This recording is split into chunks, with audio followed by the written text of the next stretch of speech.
Olá, sejam bem-vindos e bem-vindas ao canal Os Mestres do Passado e ao vídeo da biografia de Sivananda Swami, a vida e a obra de Léo Costet de Macheville.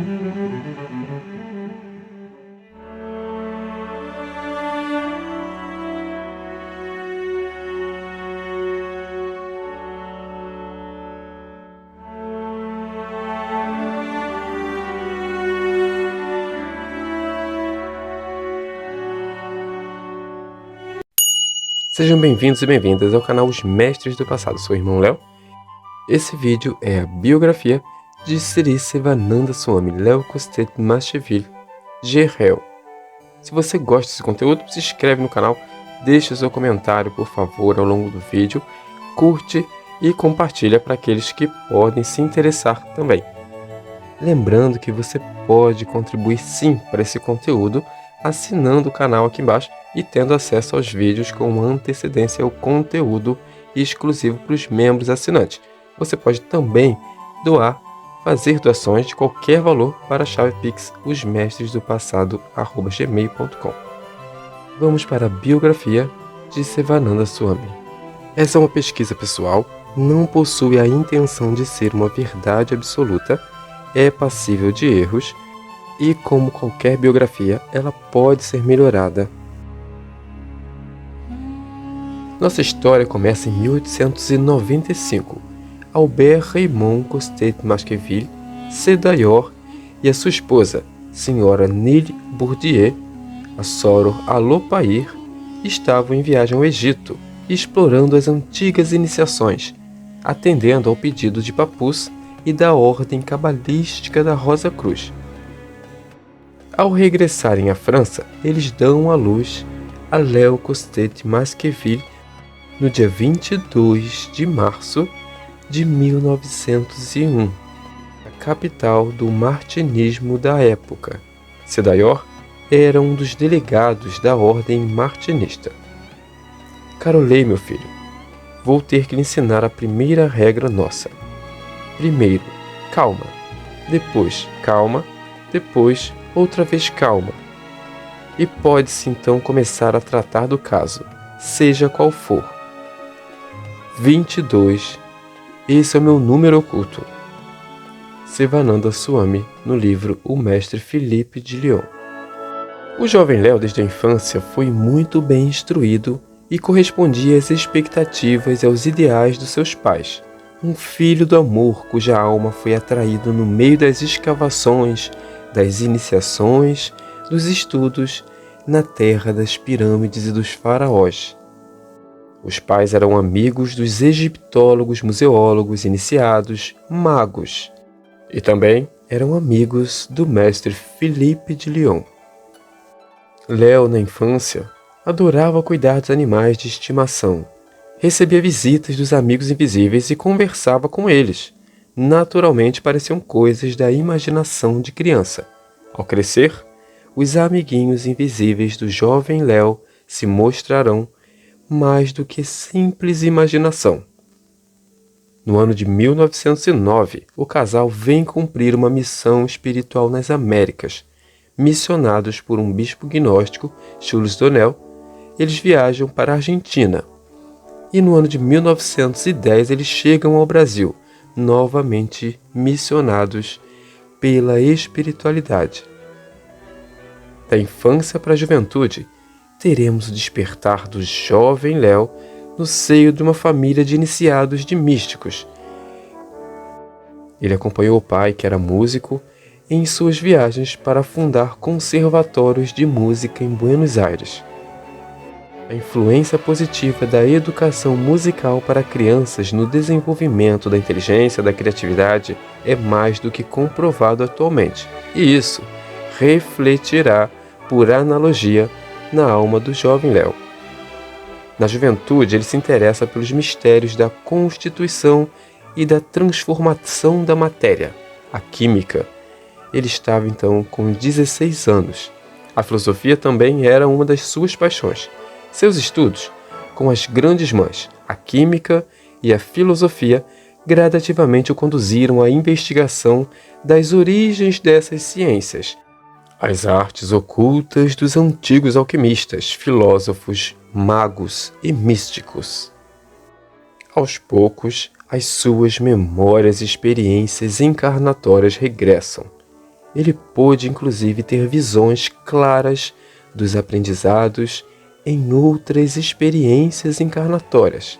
Ele assistiu à criação como se fosse um filme, com seus princípios e leis que regem a manifestação da realidade invisível. Chamado para o serviço militar como francês, em 1919 ele viaja à França e sua unidade foi mandada para a Alemanha como tropa de ocupação. Ele tinha recebido do seu pai a incumbência de entrar em contato com as fraternidades e organizações do ocultismo na Europa, inclusive na Alemanha ocupada, averiguando o estado de atividade dessas fraternidades. E além disso, ele percorreu ambientes musicais, literários, filosóficos da Europa e depois regressou ao Brasil.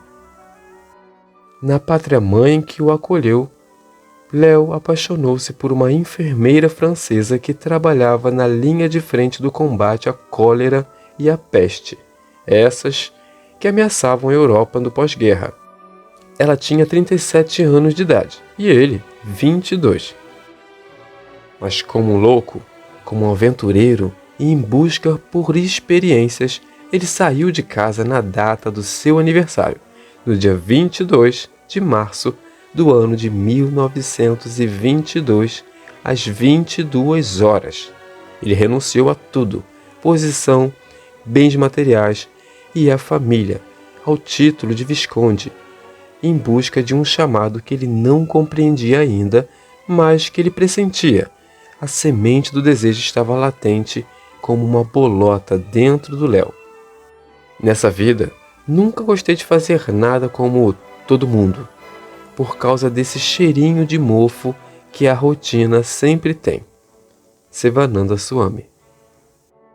Durante as suas viagens, iniciou-se então nas pesquisas com yoga e meditação, e que foram também orientadas, além da sua intuição, pela ajuda dos conhecimentos obtidos de um yogi alemão que havia recebido iniciações na Índia. Com esse yogi, Léo andou durante meses, atravessando o Pampa argentino a pé. Nessa aventura ele conheceu muito da vida, do mundo e das pessoas como um sábio peregrino. Sua filha Núnia nasceu nesse período em 1922. Ele estudou Kabbalah, Krishnamurti e aprendeu magia cerimonial, alquimia, estudou o martinismo, yoga e foi um exímio astrólogo. Após peregrinar, retornou ao seu lar e no final da década de 20, a família mudou-se para Curitiba. Léo, agora já iniciado, será conhecido como Gerhel. Gerhel insistia na revivificação do martinismo que fora chamado de Mundo dos Loucos por Papus. Logo, Gerhel e Cedayor conversam com Dario Veloso para juntos fazerem um movimento de reorganização do martinismo no continente. Dario Veloso, devido à sua idade avançada e pouca disposição física, prefere transferir as funções do cargo de soberano delegado-geral para o Brasil para Cedayor, e ambos continuam amigos. No dia 22 de agosto de 1925, é fundada em Curitiba a loja Hermanubis, em homenagem à primeira loja que Cedayor frequentou em Paris, sendo Gerhel o seu filósofo desconhecido. Ela foi situada discretamente na rua 15 de novembro, junto às oficinas do jornal Diário da Tarde, que era de propriedade do Dr. Borges de Macedo. No ano seguinte, eles fundam, em Goiás, a loja Papus. Nos anos que se seguem, pai e filho difundem o martinismo pelo Brasil, quando, enfim, em 1931, mudam-se para Porto Alegre. Eles passaram por uma enchente na época, perderam todos os bens, todos os livros, todos os arquivos e tinham planos de fundar no Planalto Central, antes da construção de Brasília, um centro iniciático e ecumênico de caráter universalista parecido com o Monte Verità. Dona Emma Costet-Masqueville, grande astróloga do grupo, mãe da astrologia do Brasil e esposa do Cedayor, relata esse acontecimento em uma das suas entrevistas. Em 1932, ele transferiu-se para o Uruguai e foi para Montevidéu, onde fundou o GDE, o Grupo Independente de Estudos Esotéricos, como um grupo de estudos místicos e filosóficos para abrigar o martinismo em seu centro, e ainda em Montevidéu fundou a Associação Mística Ocidental sob a direção do mestre Filipe, a escola que se tornou um centro de união de correntes espirituais, essênios, Sudadharma Mandalam, rito egípcio de Osíris, Ramakrishna Shrama, Kriya Yoga, Yoga Shrama, comunidades sufis, Auhana Ashrama, ordem martinista, Maitreya Masanga, a ordem cabalística da Rosa Cruz, o departamento do Verbo Zen Bodhi Dharma e Igreja Expectante criada por Cedayor. Isso tudo com contatos dos representantes, iniciadores e iniciações dessas correntes diversas. Depois, AMO, Associação Mística Ocidental, será um dos nomes do monastério. É, inclusive, o nome do monastério que ele fundará mais para frente. No ano de 1936, ele recebe de seu pai o cargo de presidente da Ordem Martinista. Cedayor muda-se para São Paulo e no ano seguinte, em 1937, Dario Veloso faz sua grande iniciação. Tudo fica concentrado nas mãos do Léo, de Gerrel. No dia 24 de dezembro de 1939, Gerrel organiza a Ordem Martinista da América do Sul em Porto Alegre, fundando a loja Cedayor.